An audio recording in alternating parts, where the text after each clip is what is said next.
নমস্কার বন্ধুরা, জোসা কুকিং বলে আপনাদেরকে অনেক অনেক স্বাগত জানাই। স্বাগত জানিয়ে ভিডিও চালু করছি। তো জানেন তো বাপের বাড়ি আসছি, এদিক ওদিক ঘুরতেছি। তো বৌদি রান্না করতেছিল, তো বৌদি বলে ডালটা তুমি রান্না করো। তো বৌদি হাতে সবকিছু মশলা দিয়েছে। কি কি দিয়েছে বৌদি বলো? 5 ফোড়ন, শুকনো লঙ্কা আর পেঁয়াজ, আর হচ্ছে যে এইবার ডাল ঢালা হবে। পেঁয়াজ রসুন, এই দেখুন। হ্যাঁ, আদা রসুন দিয়েছে। আর বৌদি এখানে পালং শাক দিয়ে ডাল সিদ্ধ করে রেখে দিয়েছিল। আজকে আমরা ছোট ভাইয়ের বাড়িতে খাবো, তো বৌদি ওই জন্য এ পাশে আসি না। তবে দেখি না বৌদি রান্না করতে, চলে একটু ভিডিও বানিয়ে বৌদিকে সাথে নিয়ে। এবার পেঁয়াজ খুব ভালো করে ভাজা গেছে, দেখুন একটু অন্ধকার মতন। তো এটা খুব সুন্দরভাবে ভাজা গেছে। এবার সিদ্ধ করা ডালটা দিয়ে দেবো, শাক আর ডাল।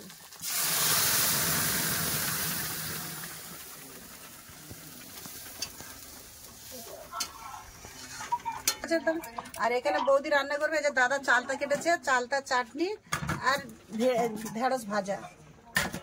চালটা চাটনি দাদা ধুয়ে টেস রেখে দিয়েছে। হয়ে গেছে বৌদি ডাল? হ্যাঁ, ডাল। এবার বৌদি ডাল হয়ে গেছে, বৌদি ডাল ঢেলে নেবে।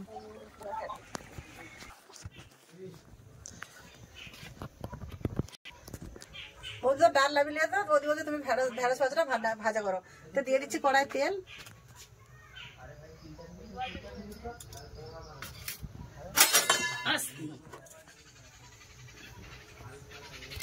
তেল গরম হয়ে গেছে, এর দিয়ে দেবো ঢেঁড়স।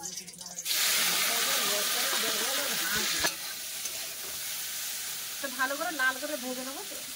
বৌদির লঙ্কা পেঁয়াজ দিবে নাকি, বৌদি একবার জিজ্ঞাস করে নেবো। কেন আমার যে যা রান্না সেটা একটা অন্যরকম। তা আমি আমার মতো রান্না করি, বৌদি একবার জিজ্ঞাস করে রান্না করতে হবে। বন্ধুরা দেখুন, খুব সুন্দর করে ঢেঁড়স ভাজা হয়ে গেছে। ঢেঁড়সটা ঢেলে নেবে, দেখুন খুব সুন্দর করে ঢেঁড়স ভাজা হয়ে গেছে। এবার ঢেলে নেবো। ঢেঁড়স ভাজাটা হয়ে গেল, চালটা চাটনি হবে, চালটা ভাপ বলে নেবো। কিছু দেওয়া দিয়েতে দিয়ে দিচ্ছ হলুদ গুঁড়ো,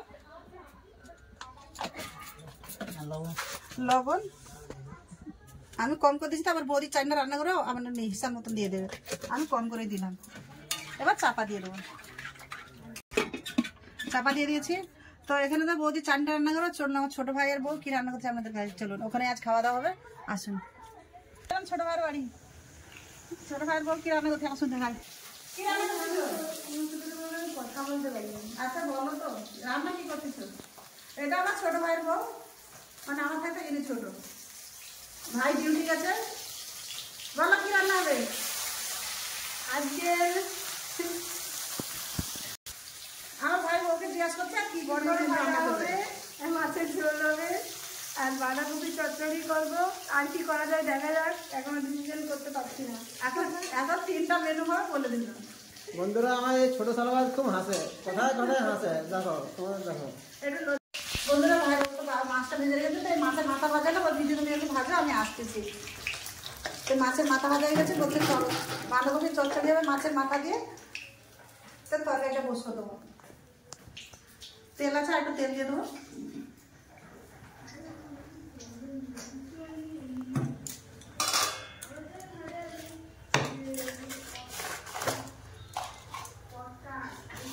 ফোড়নে দিয়ে দিচ্ছি 5 ফোড়ন। একটা তেজপাতা কেটে দিয়ে দিচ্ছি।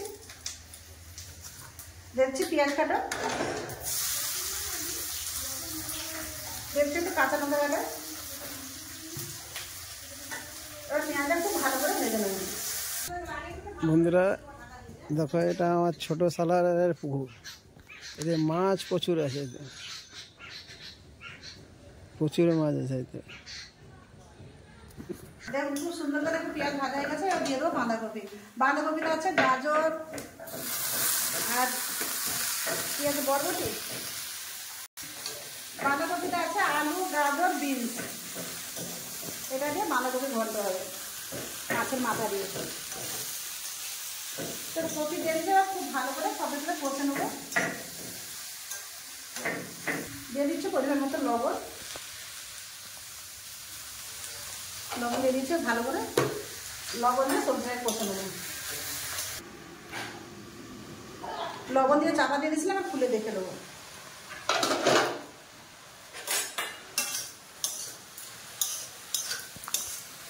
খুব সুন্দর করে সিদ্ধ হয়ে গেছে, দেখুন কষা হয়ে গেছে, সিদ্ধ হয়ে গেছে।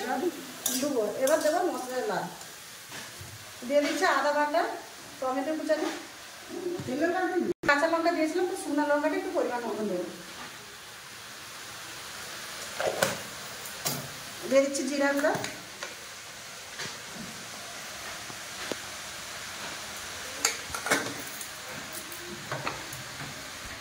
দেবো হলুদ গুঁড়া। এবার কপির সাথে মশলাগুলো খুব ভালো করে কষে নেব। মশলা দিয়ে বাঁধাকপিটা খুব ভালো করে কষে নিয়েছে। এবার দিয়ে দেবো পরিমাণ মতন জল।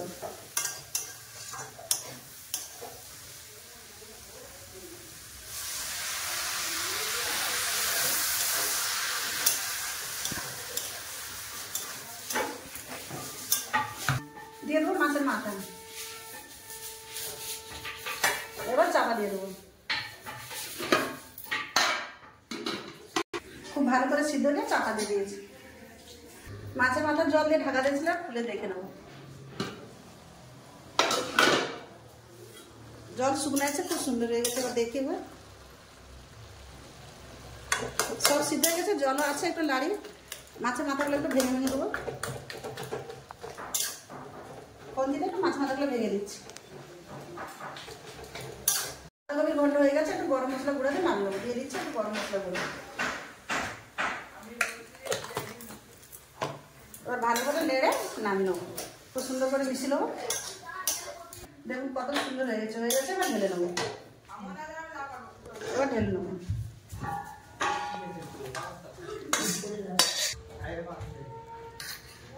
এবার মাছের যে ঝালটা হবে ওটা বউ রান্না করবে, মানে মায়ের বউ রান্না করবে, আমি আর রাঁধতেছি না। আমি তো নিজে রান্না করে সবসময় খাই, ওই জন্য বউ বলো মাছের ঝোলটা তুমি রান্না করো। তো ভিডিওটা যদি ভালো লাগে তো চ্যানেলকে লাইক, সাবস্ক্রাইব, শেয়ার করতে ভুলবেন না। বন্ধুরা দেখুন, আমি তো বাঁধাকপির ঘন্ট করে চলে এলাম। এসে দেখুন আপনার দাদাকে কাজ করতে দেখুন। জামের বাড়ি থেকে জামের গাড়ি নিয়ে এসেছিলো, গাড়িটা পরিষ্কার করে ধুতিছে, পুরো নোংরা হয়ে গেছিল। কিরম লাগতেছে?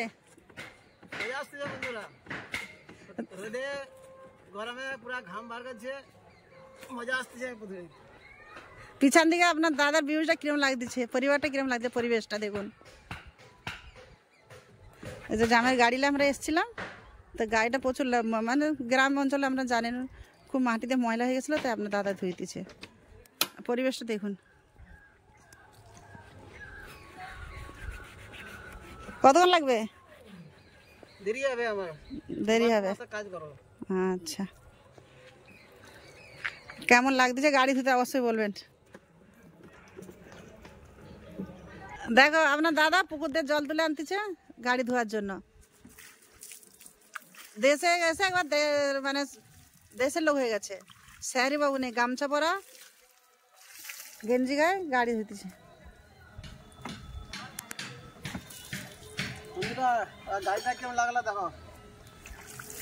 জামাই কাজে ধোয়ার টাইম পায় না। দেখো হ্যাঁ, সবুজই সবুজ, পরিবেশটাও দেখুন কত সুন্দর লাগতেছে।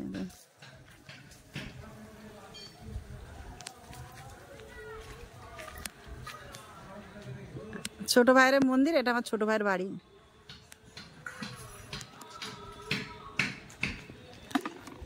কতক্ষণ লাগবে? আর হয়ে গেছে বন্ধুরা, গাড়ি ধোয়ার আপনার দাদা হয়ে গেছে। আমার মা আগে খেতে বসছিল, মা খাওয়া হয়ে গেছে, খাই তো মুরগির মতন এইটুকুনি খাওয়া হয়ে গেছে। শেষ পাতে মা তরকারি সব কিরকম হয়েছে? সুরে বলবো তো ভালো। হ্যাঁ বন্ধুরা, এখানে সকলে খেতে বসে গেলাম, মা, ছোট ভাইয়ের বউ, আমি, আপনার দাদা এখন ক্যামেরা করছে, আপনার দাদা পাত ভাড়া আছে। তো এখানে মেনু কত কিছু দেখুন। এই যে রান্নাটা করছে আমার দিদি, খুব ভালো হয়েছে খেতে। দারুণ, আপনারা দেখবেন। আর এখানে রেসিপি দেখুন, ছোট ভাইয়ের হয়েছে পটল ভাজা, বাঁধাকপির ঘন্ট আপনারা দেখলে, মাছের মাথা দিয়ে মাছের ঝোল। আমার বড় বৌদির ওখানে রান্না দেখলেন পালং শাক দিয়ে ডাল আর চালটার চাটনি। কতগুলো রেসিপি দেখুন খালি। তাই আমি তো বাঁধাকপির তরকারি খেলাম, সত্যি খুব ভালো লাগলো। এবার মাছের ঝোল খাবো, যেটা উনি রাঁধেছে। সত্যি বন্ধুরা, ভাইয়ের বউ যে মাছ রান্না করেছে, আলু দিয়ে মাছের ঝোল, পাতলা পাতলা ঝোল, খুব সুন্দর আছে খেতে। মাছটাও ভালো স্বাদ আছে, আপনার দাদা নিয়ে এসেছিল, খুব সুন্দর স্বাদ আছে মাছটা। তো খাওয়া দাওয়া করে নিয়ে সকালে তারপর দেখা হচ্ছে। তো বন্ধুরা আপনারা দেখলেন তো আমরা সবাই খাওয়া দাওয়া করেছি আর খাচ্ছি, আপনার দাদা খেতে বসবে। তো ভিডিওটা বেশি বড় হচ্ছে না, ভিডিও আমি এখানটাই শেষ করতেছি। তো আপনারা ভালো থাকবেন, সুস্থ থাকবেন, আমার পাশে থাকবেন। এতক্ষণ সঙ্গে থাকার জন্য সকলকে অনেক অনেক ধন্যবাদ। নমস্কার।